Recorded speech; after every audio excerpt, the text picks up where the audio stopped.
Hey guys, welcome back to my channel, Books with Meena. I'm Meena and I talk about books. Today I'm going to be talking about all the books that I read in the month of February. February was a kind of up and down reading month. I feel like I did not read a lot, but I did end up reading 9 books. But majority of them were pretty short. Reading wise I read less, but number of books wise, it was mostly the same as January.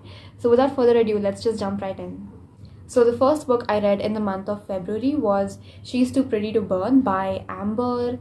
No, I'm forgetting the author's name, but this one is a YA thriller and it is a retelling of The Picture of Dorian Gray, which I just read back in January. So I was interested in reading this book because it is set in modern day and it does involve art and artists. It is also sapphic, so I was very intrigued to read this book. Also, it has a really good cover and just everything about this book was intriguing. And YA thrillers or just thrillers in general is not a genre I reach out for, so I was interested in reading this book and trying out something new, and I ended up giving this a 3 stars. It was not a bad book. It was for the most part pretty thrilling and interesting to read. It was fun to compare it to the original classic and to make out like which character is which character from the original book. Those comparisons and parallels were like fun to make, especially because I had read the classic so recently.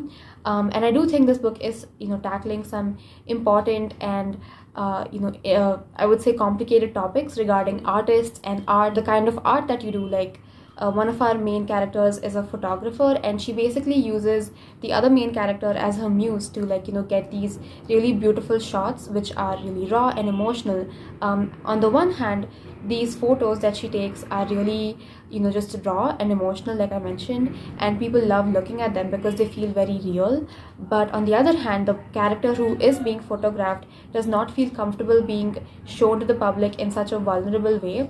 And so this book does tackle like how far can you go for your art to make it seem as real as possible. And I thought that whole art scene was really interesting. I do really like reading books where the main characters are into some form of like creative endeavor, and this was definitely a fun journey to go on with the characters in terms of like their process of making their art and what thoughts go into them making these creations of their own. For the characters, I do think that they were all fleshed out. We have our 2 main characters, I'm forgetting their names, but they both form a romantic connection at the beginning of the book, which is pretty instant, and we get to see how as the book progresses, the romance goes on a very up and down journey. And then we have a third main character whose POV we don't really get that much, but he is also a very important component of the book.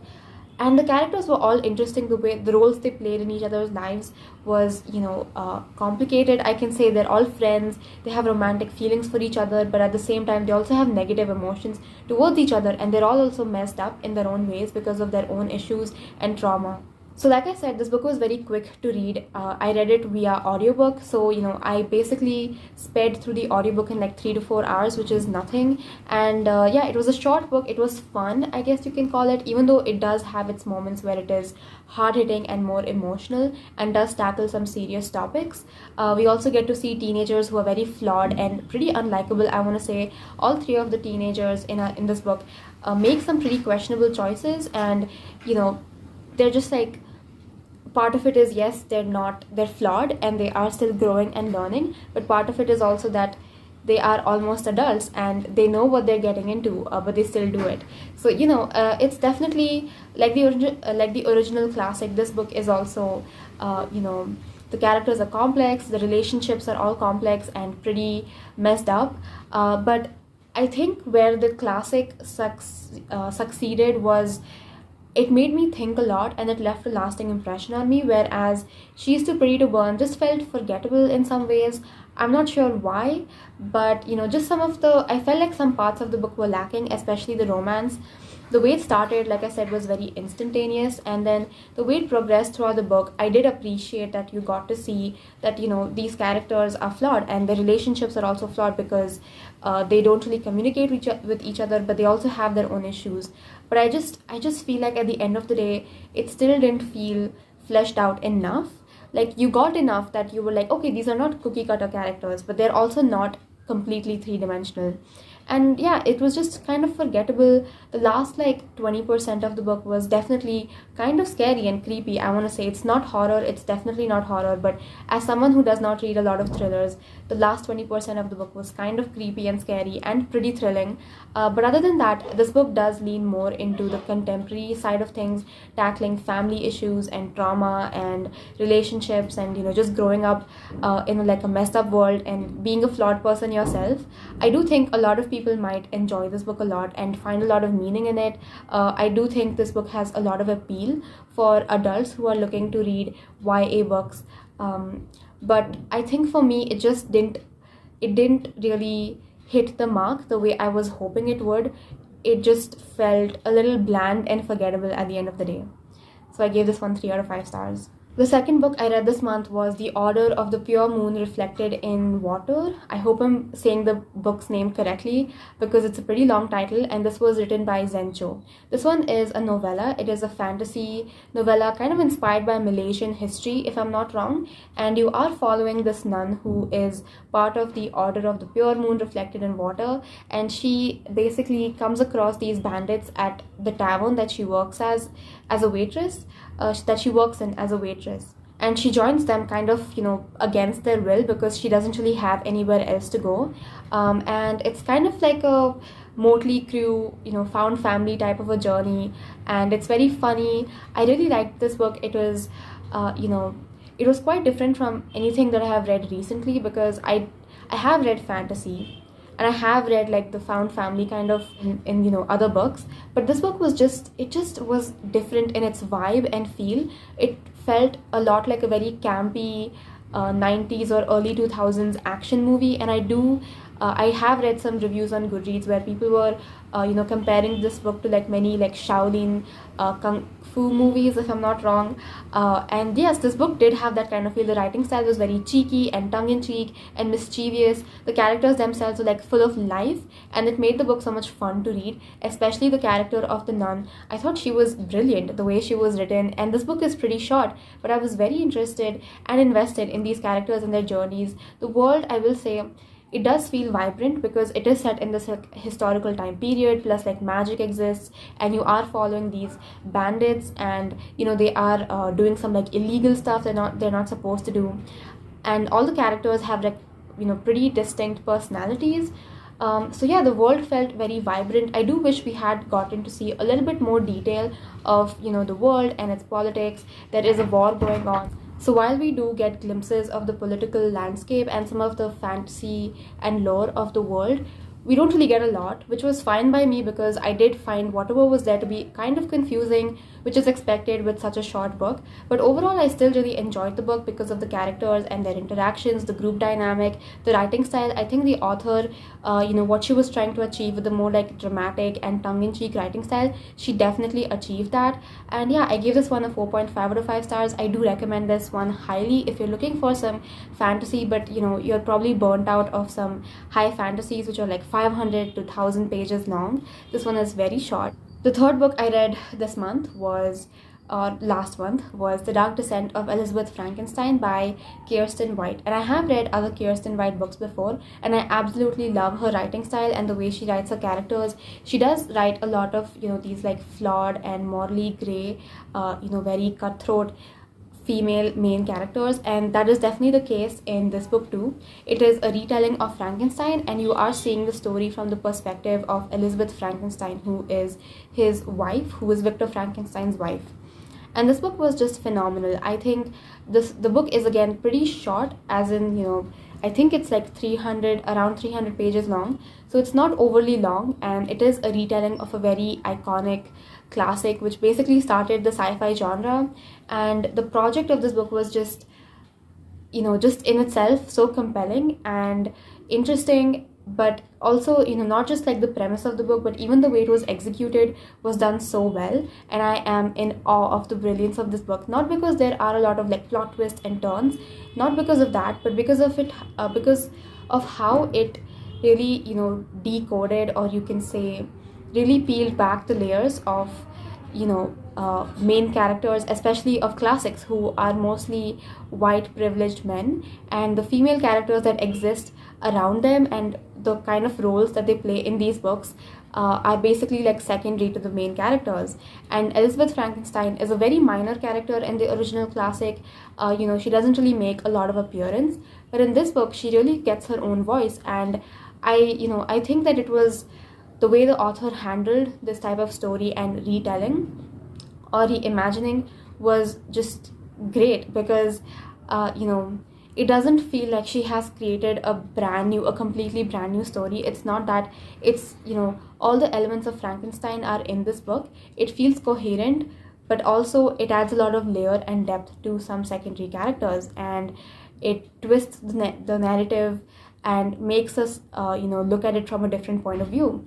And it was just amazing. I don't know what to say, because like I said, not a lot happens in terms of plot. It's very character driven. It is a lot about just Elizabeth, and you get to know her slowly throughout the book as she grew up with the Frankensteins. She was an adopted child, and she was basically brought into the house to take care of Victor because of his temperament, and the way she had to mold herself to be more desirable to her family, who wasn't, they weren't really her family. The first half of this book is kind of slow, and it could feel a little dragged out in parts in the first half, but the second half really picks up and becomes just, don't want to say fast paced, but so intriguing and thrilling.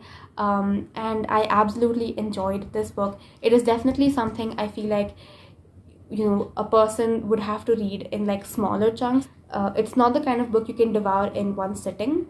I love this book. 5 out of 5 stars. I don't know what else to say except go read it. If you're a fan of Frankenstein, or if you like reading retellings, this is definitely one you should be checking out. The fourth book I read this month was Ophelia After All, by Raquel Mary Vasquez. I hope I'm pronouncing that name correctly. And this one is a YA contemporary about Ophelia, who is half white and half Cuban. And she is known as like boy crazy Ophelia, who loves flowers, and she's always having a crush on a new boy. She can never really go without having like romantic feelings for a cute boy at one point of time. This book is taking place in her last year of high school. Ophelia and her friends are almost about to graduate. There are just a few months left, but then everything kind of goes awry, or you can say just becomes more complicated when Ophelia starts to develop feelings for a girl, and she doesn't know what to do about it. First of all, can we talk about how cute and beautiful the cover of this book is? I absolutely love the cover of this book. I think it really captures the emotions and the feeling and the vibe of this book. It was very cozy and comforting, and I think that Ophelia After All was one of the first books I have read in quite some time where it really captures the young adult teenage experience, being in high school and having crushes and having friends, and you really get to see Ophelia's life in all of its glory and the other aspects that are not as glorious. She felt like a very real character, and even the side characters, there were a lot of side characters and all of them felt so real and so relatable. I want to say very realistic. Basically the high school experience too, just being a senior in high school and graduating and knowing that you're going to have to leave your friends behind, and it's a new beginning for everyone. All of these emotions were depicted so well. I think my favorite aspect of this book was the friendship dynamics in the group, because Ophelia and her friends are a pretty big friend group, and you get to see how everyone has a different dynamic with each other, and even the best of friends have difference of opinions and moments when they don't agree with each other or have falling outs, but that does not destroy the friendship. They work through it, and it's also messy. It's people hurt each other and they say not so nice things. They're teenagers, and everybody believes that they are in the right. And Ophelia as a character, I think I related to her a lot, which is a little I don't know. I think on first glance I wouldn't say that Ophelia would have been such a relatable character to me, but when I was reading this book, so much of her journey resonated with me so much. And I don't know if that is to say that the author did such a great job of depicting teenage lives, or maybe I just relate to Ophelia and her personality and her thoughts and feelings and emotions, and just like everything that she went through, her journey of like discovering her sexuality, or just questioning her sexuality and being comfortable with not exactly being sure of who she was attracted to, or with labels and everything. I thought that whole journey was also so beautifully depicted with her friends and her family having, they're always supporting her, but she doesn't know if they're going to support her with her possibly being queer. And that whole struggle was, I don't want to say beautiful, because it is not it is not a nice experience for so many people, but I think it felt very authentic and raw and emotional. And also, like, just apart from all the heavy aspects of this book talking about emotions and feelings and everything, this book was, like, from the get-go, from page one, a very fun and easy book to get through. Like some books, you have to wade through the first half or the first few pages to get into the groove of the writing style, or maybe it's slow paced, maybe the writing style is a little dense. But with this book, I think from beginning to end, it was just fun and easy to read. I was constantly picking this book up and reading it whenever I had free time, and that is definitely a good sign. Yeah, I don't know what else to say about this book. It was really good. The last 10%, I will say, was a little bit cheesy, and if you know me, I don't like a lot of cheesiness and a lot of, like, emotions and corniness in my books, but that's just me. Apart from that, I think this book was great. I gave it a 4 out of 5 stars. I don't know, like, right now I'm talking about it, and this book actually means a lot to me. It was not a perfect book. It was, it is a debut novel, and in some ways I could kind of make out that yes, it is a debut novel, but it was still so well written. And even though this is not a perfect book, it is something that is going to stick with me. So yeah, I gave this one 4 stars. I may bump up my rating, I'm not quite sure, but yeah. The 5th book I read is Sick Kids in Love by Hannah Moskowitz, and this one is about Isabel, and she has rheumatoid arthritis. At the beginning of the book, she meets this guy called Sasha, and he has Gaucher's disease, and so both of them are chronically ill in some way, and they kind of connect over that in the beginning. And Isabel has this rule that she doesn't date people. She's kind of closed off and has walls built around her. But Sasha, he really likes her, and it's basically a romance story with heavy themes of talking about ableism and disability and having chronic illnesses and living your life with it. So I have actually talked about this book in a vlog that I filmed around Valentine's weekend. So if you want to check that out, do check out that vlog. But I gave this one a 4 out of 5 stars. And unlike, on the opposite spectrum of Ophelia After All, where, Ophelia After All was not a perfect book, but it meant a lot to me, and so I gave it 4 out of 5 stars. On the other hand, Sick Kids in Love is a perfect book. Like, I can't think of any negative things to say about it. It was like the perfect story. Everything was written so well, but somehow I just don't, while I enjoyed it and I liked so many aspects of it, and some conversations in the book resonated with me, I felt for the characters, I just don't have that kind of connection with that book. So I gave this one 4 stars. And Sasha and Isabel, they're so cute, they're so adorable. I think their relationship was so mature for people who are just like 16. I think they were so mature and so understanding and kind to each other. There's a lot of talk about family and difficult family dynamics, and then you have the friendships and difficult friendship dynamics. But at the end of the day, these are also people in the main characters' lives who are supporting them and are there for them, bring them happiness and joy. So yeah, I listened to this one audiobook, and the audiobook was pretty good. I don't know what else to say. This book is, it's perfect basically. I can't think of anything negative, and even with the positives, all I can say is the writing's good, the characters are like, three-dimensional and well-rounded, all the relationships depicted feel fleshed out. 4 stars. So the 6th and the 7th book are both graphic novels, which I also talked about in that reading vlog around Valentine's Day, and that one is Fangs by Sarah Anderson, and the second one is The Prince and the Dressmaker by Jen Wang. So both of these, I think I'm going to review them together because I mostly have similar opinions on them. I gave both of them 4 stars. Both of them were really cute, short, sweet, fun. Both of them have their main focus is the romance kind of. Plus, they both are quirky in their own ways. So Fangs is about romance between a vampire and a werewolf. Yes, vampire and a werewolf, and it's basically just like these very short snippets of their life and their relationship. And then we have The Prince and the Dressmaker, and this one is about a prince who likes cross-dressing. Basically, he wears these like dresses and calls himself Lady Crystalia in the night, and he kind of disguises himself with the help of these dresses, and he really likes that, but he has to keep that a secret.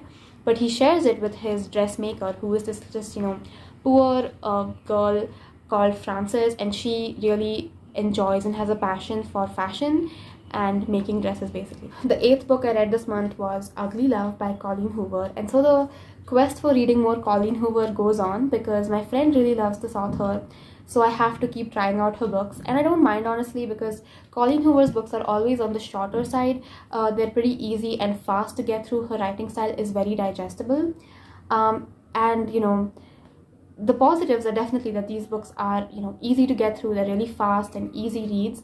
But on the flip side, the writing style also feels kind of juvenile and not as good as I would like them to be, or at least not as good as I am used to reading in other books, which is just like a preference thing. There's nothing like vehemently wrong with the way Colleen Hoover writes her prose.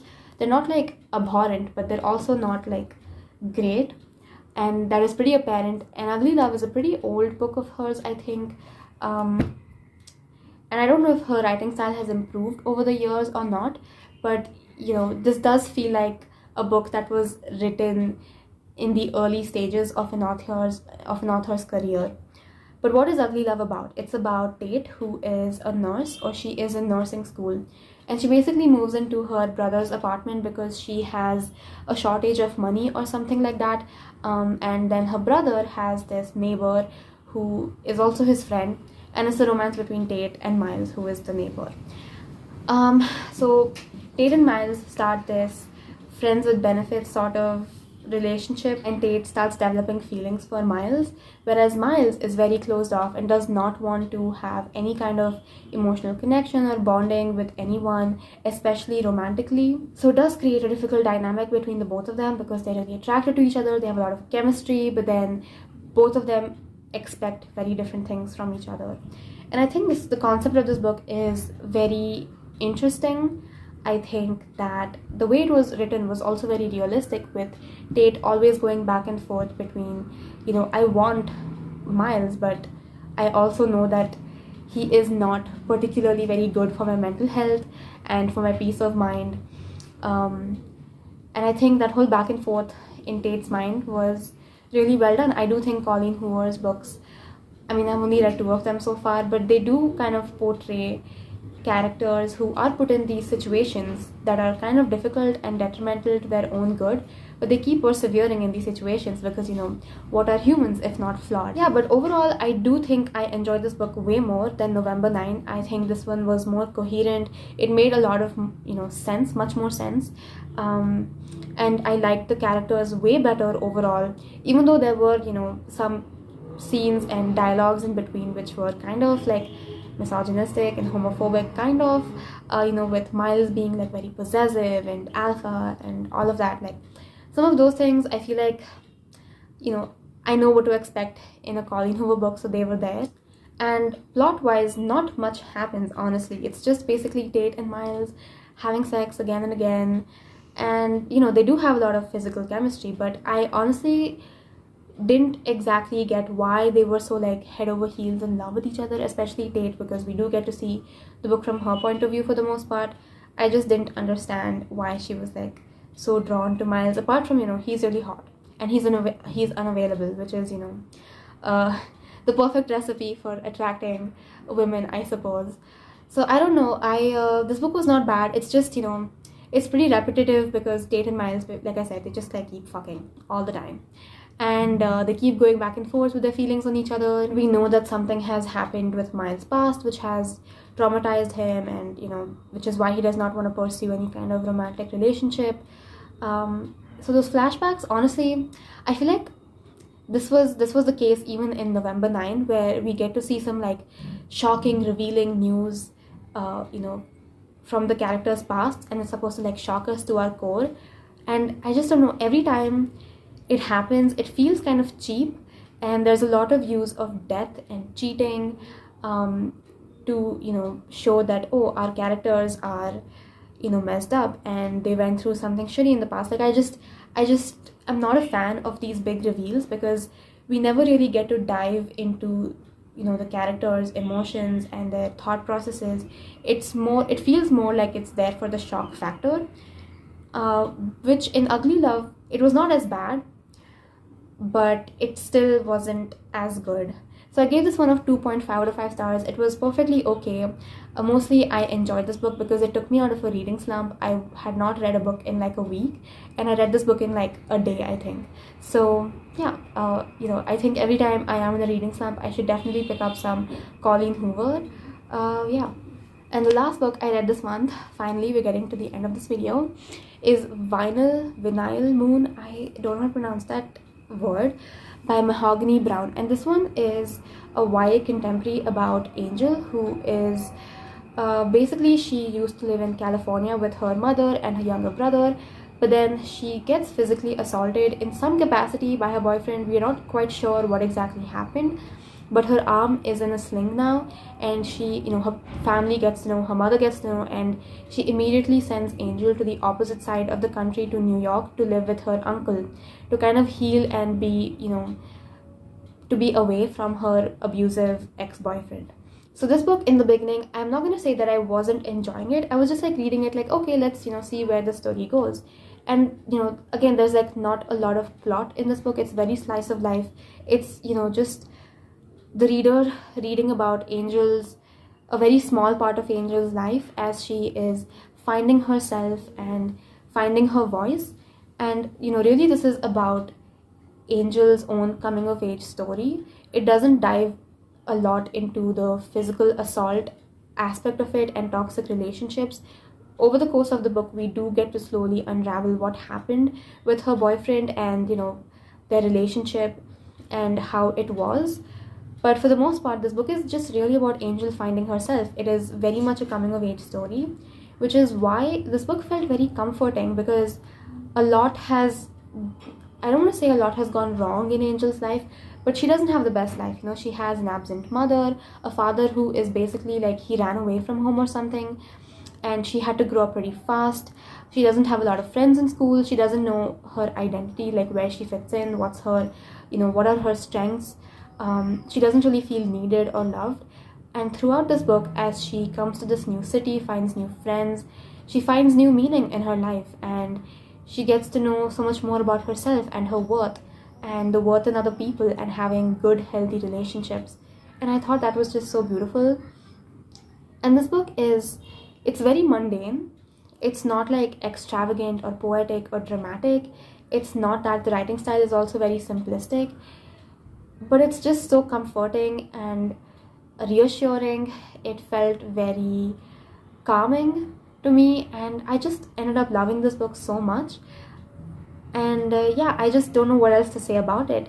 So this book is like about 150 pages. It's not long at all, and part of it is also told in verse, which I wasn't the biggest fan of. Honestly, the poetry did not really connect with me, but everything else in the book, from Angel discovering books to her making new friends and connecting with her uncle and seeing other romantic relationships develop around her, and just opening herself up to new people after living a life that was kind of difficult for her. And I really loved this book, which is a huge surprise to me, because going into it, I was interested in reading this book because the cover's pretty, and I thought maybe this book is going to be tackling domestic violence and abusive relationships, and I was interested to see kind of the discussion on the topic. But the book was completely different than what I had imagined it to be. It doesn't really talk about domestic violence and abusive relationships that much at all. It's just a coming of age story, and it's, like I said, very slice of life and mundane. 5 out of 5 stars if you couldn't make out. This was probably like the best book I read in February. That is it for this video. I hope you enjoyed it. Do let me know what books you read in February and which ones you loved. Be sure to like, share, comment, subscribe if you wish to do so, and that is it. Goodbye.